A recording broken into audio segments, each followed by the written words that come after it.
tanaman obat, tanaman sayur, tanaman hias juga ada. Jadi tempat-tempat ini saya langsung bertemu dengan Bapak Sarno, Masya Allah. Ini urusan durian bawor, pokoknya jagonya. Silaturahmi, saya sampai ke pendokoknya. Kalau mau traveling silakan. Butuh bibit dan sebagainya, langsung dengan Bapak Sarno. Nah, ini tempat kalau kita kepengin tahu tentang durian dan sebagainya bisa ke sini. Sebenarnya satu lagi Mas, saya tempat satu lagi untuk semacam untuk jual beli durian dan lain, tapi lagi dalam proses pembersihan. Di Karangjati Karangjati deh. Karangjati dekat jalur besar. Cuman agak ora terurus merai tenagane fokus maring durian ini cuma durian oke banget. Dan ini namanya pusat informasi kemasan bibit dan buah durian Bhinneka Bawor Teknik Sarakapitan Pak Sarno Ahmad Darsono, Alas Malang, Kecamatan Kemeranjen, Banyumas, Jateng. Masya Allah tuh bibitnya banyak sekali. Nah, ini rumah beliau langsung dari Alas Malang. Ya, assalamualaikum warahmatullahi wabarakatuh. Saya Sarno Durian dari Kemeranjen, Banyumas, Jawa Tengah. Durian Bhinneka Bawor akan memberikan informasi tentang teknik budidaya durian, khususnya durian Bhinneka Bawor yang kami kembangkan. Bukan berarti yang lain tidak. Kalau untuk koleksi bolehlah, contohnya ada musangking, duri hitam, pelangi, rengseng, kronjot, sitokong, kani dan lain-lain. Itu varietasnya banyak. Cuman yang kami kembangkan yaitu kualitas yang menurut saya paling unggul, yaitu hasil rekayasa sendiri, namanya durian Bhinneka Bawor. Campuran macam-macam varietas jadi satu dulunya. Kemudian kami membuat semacam perkawinan silang dari bunga yang satu dengan yang lain, karena satu pohon dulu ada 7 varietas sekaligus. Nah, muncul produk yang menyimpang dan menurut saya itu sangat bagus untuk dikembangkan. Pertama, kelebihannya bodinya besar, kulitnya tipis, daging buahnya tebal, warnanya menarik, kuning, ada yang oranye, bijinya kepet-kepet, tahan tidak pecah, dan tanamannya tahan hama. Itu diantaranya kelebihan daripada durian Bhinneka Bawor, dan harganya cukup lumayan tinggi dibanding durian-durian lokal, karena ini durian premium ya, kualitasnya premium tapi harganya umum. Artinya durian yang saya kembangkan terjangkau masyarakat bawah, bisa terborong oleh masyarakat atas, disukai kalangan menengah ke bawah, disenangi menengah ke atas, jadi kedua-duanya tercover. Nah, durian ini memang pertama sistem yang kami kembangkan model sistem sambung pucuk nih Pak. Jadi proses penyambungan itu kan ada model mata tunas, kemudian grafting, slisit. Nah, saya mengenten atau sambung pucuk. Tapi bukan hanya sekedar sambung pucuk, itu ambilkan dari induk produk yang benar-benar bagus. Produk yang bagus itu pertama memang kualitasnya sangat terjamin, cepat buah, tahan hama, dan punya kelebihan-kelebihan yang lain. Yang jelas nilai ekonomisnya tinggi, sehingga suatu ketika kita jadi orang desa tapi berpendapatan kota. Mantap. Pengeluaran ke kepala desa ya. Dari mencari duit menjadi dicari oleh duit. Dan satu lagi, dengan menanam durian itu sama saja menciptakan pensiunan ke depan. Baik itu yang pekerja tetap misalnya ASN atau yang lain, apalagi yang bukan ASN, ini harus menciptakan pensiunan sendiri. Nah, ini durian ini memang sistem pengelolaannya itu ada 5 pancausaha tani terapkan. 1, pemilihan bibit, 2, pengolahan tanah, pemupukan, pengairan, dan terakhir pemberantasan hama. Jadi karena kita menanam sesuatu tanaman yang punya jangka waktu cukup lama, 3 tahun atau 3,5 atau kurang dari 3 tahun berproduk, itu kan cukup lama. Maka harus kita pertimbangkan kualitas bibit yang ditanam. Kualitas bibit yang ditanam yaitu tadi durian unggul. Menurut saya adalah Bhinneka Bawor hasil rekayasa sendiri. Dan ini juga tidak kaleng-kaleng karena sudah menerima penghargaan dari Presiden tahun 2004. Presiden Joko SBY. tahun 2004 menerima penghargaan dalam rangka Hari Ketahanan Pangan Nasional. Jadi kalau kita sebagai anak bangsa, ya apa yang bisa kita berikan kepada negaramu, jangan kita tanyakan apa yang bisa negara berikan kepadaku. Dalam bahasa Inggris ada orang apa itu Amerika, Ya. katakanlah bisa ngomong seperti itu, apalagi orang Indonesia harus bisa seperti itu juga. Dan langkah-langkah tadi itu satu pemilihan bibit, pengolahan tanah, tadi ada ramuan tanah. Kalau tanahnya kurang kondusif, ya dikondusifkan agar cocok untuk ditanami durian. Ramuannya ada tanah biasa, kokopit, kapur, dan lain-lain itu bisa dipadu sehingga tanah itu kondusif untuk ditanami apapun termasuk durian. Di pemilihan bibit, pengolahan tanah, pemupukan. Nah ini, mupuk itu tidak selamanya banyak itu bagus, tapi tidak selamanya juga sedikit itu jelek. Artinya disesuaikan dengan kebutuhan tanaman. Waktu pemupukan pertama kali kapan itu Pak? Itu 1 bulan setelah tanam. 1 bulan setelah tanam. Setelah itu 3 bulanan rutin. Setelah itu Sedikit. 3 bulan rutin. Iya, tapi frekuensi dan kapasitasnya itu biasanya dosisnya yang ditambah. Ditambah. Kalau yang pertama, ya misalnya awal-awal itu bahkan kalau bisa jangan awal tanam itu jangan dikasih pupuk apapun. jangan kasih pupuk apapun. Nah, awal setelah tanam. 1 bulan baru dengan kotoran kambing direndam, ditambahi misalnya M4 dan metodenya untuk bisa mempercepat proses pembusukan sehingga kedepannya tanaman itu akan tumbuh dengan baik. Jadi pemupukan pengairan, nah ini yang masalah terjadi pada musim kemarau, sehingga pada saat musim hujan mungkin tidak ada masalah, tapi walaupun itu musim hujan kadang-kadang tanaman itu perlu dikontrol. Barangkali hujan rintik-rintik, hujan lebat di bawah pohon belum tentu sesuai dengan harapan tanaman, jadi harus dikontrol.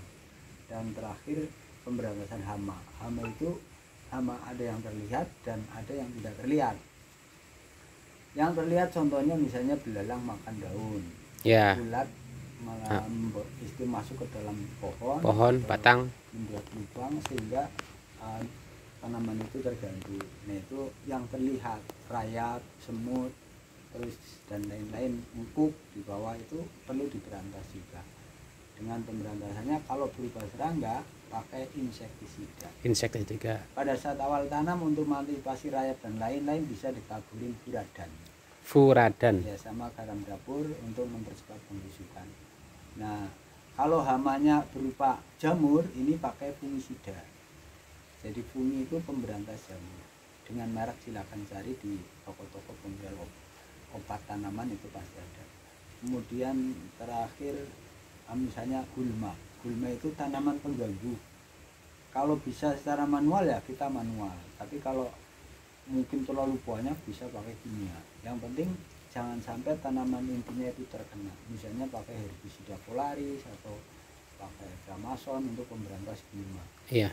Tapi usahakan jangan sampai kena tanaman yang kita hendaki. Misalnya durenya kita semprot, ini bahaya sekali, itu nanti hancur tanaman. Itu kalau penyemprotan Pak, itu biasanya sebulan sekali atau 2 minggu sekali atau 3 bulan sekali? Ya, itu dari awal tanam. 3 bulan sekali lah. Kita harus cek and recheck.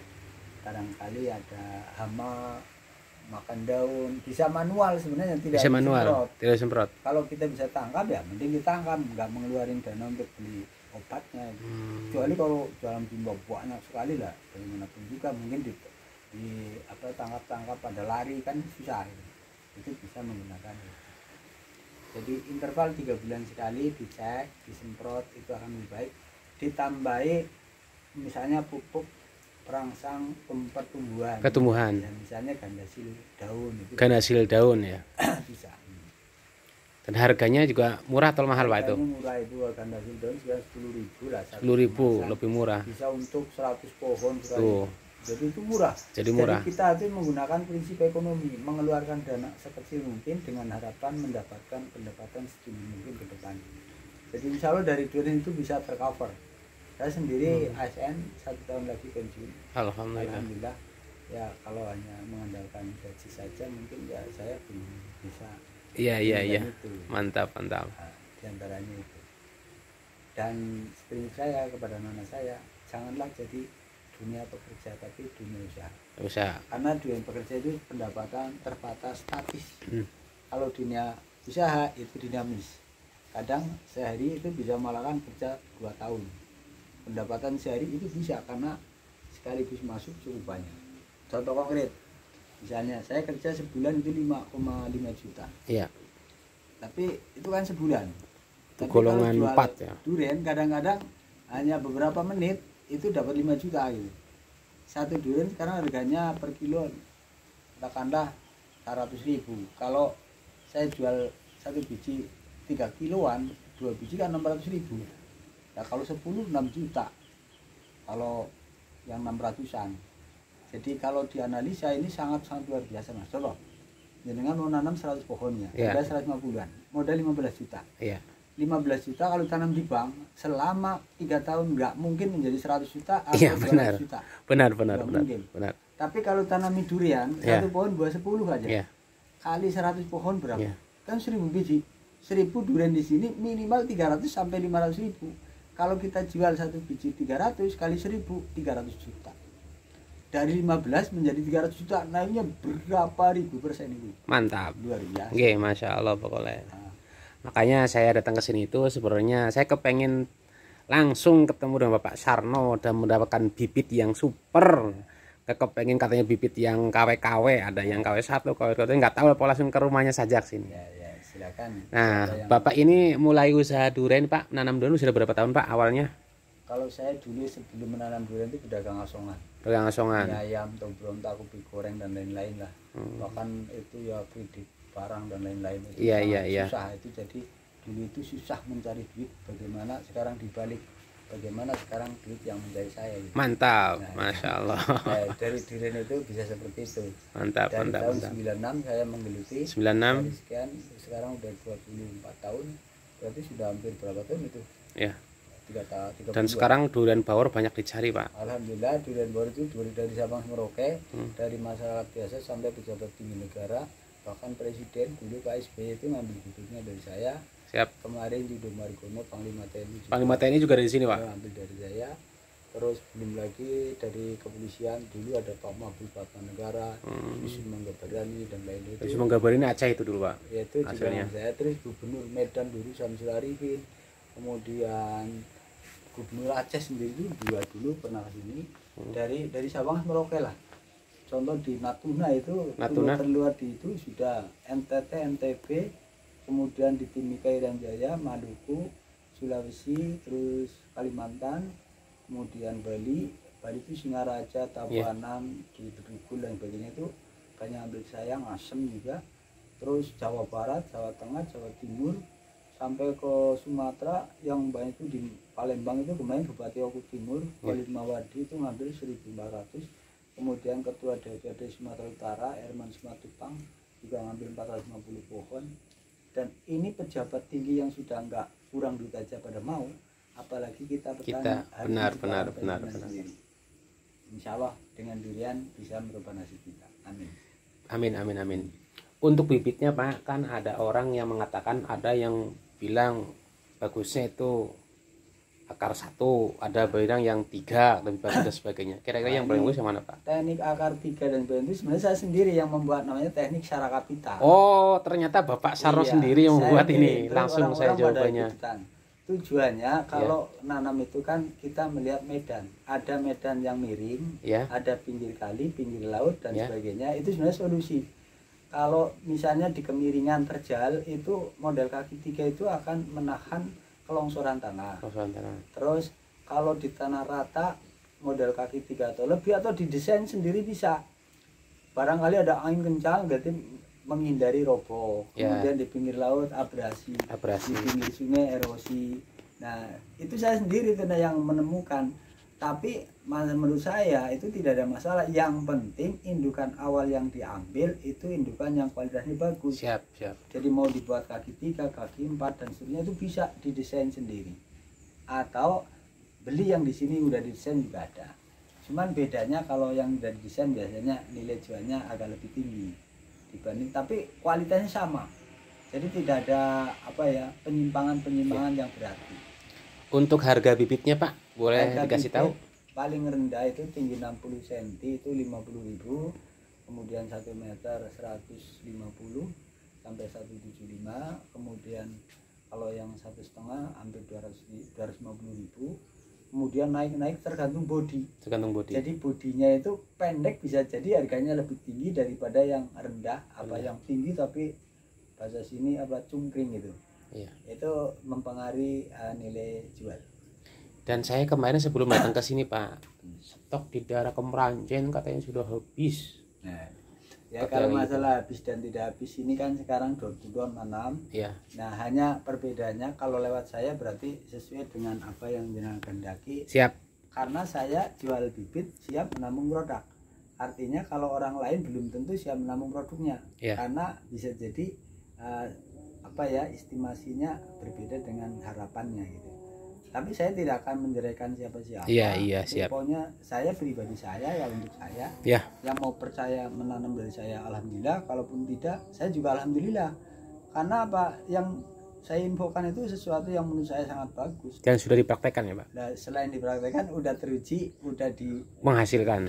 Udah menghasilkan dan peminatnya itu Masya Allah, tidak pokoknya. Itu jadi ternyata itu baik kalangan menengah ke atas, menengah ke bawah, siapapun itu menyukai durian yang saya kembangkan. Jadi kalau membeli di luar saya itu bukan tanggung jawab saya, bukan ranah saya tidak akan bisa jadi lebih baik atau baik sekali, bisa jadi sebaliknya. Jadi tidak. Kalau ke saya bertanggung jawab sampai ke pasar. Siap. Jadi barangkali jenengan beli, nanam, suatu ketika belum bisa pasar karena belum tahu pasarnya, pasar panennya, masih jual bingung. Mantap. Untung saya langsung datang ke sini Pak. Saya sengaja memang tadi habis Jumatan memang masuk niat sekali dari kemarin karena besok hari libur lah saya berangkat aja lah. Bahkan nggak pakai jaket, langsung berangkat Pak. Masya Allah. Saya biasanya kalau hari biasa pulangnya jam 3. Jam 3. Nah ini Jumat jadi agak kasih. SN ngajar di mana Pak? Saya di Guru SD. Oh, Guru SD.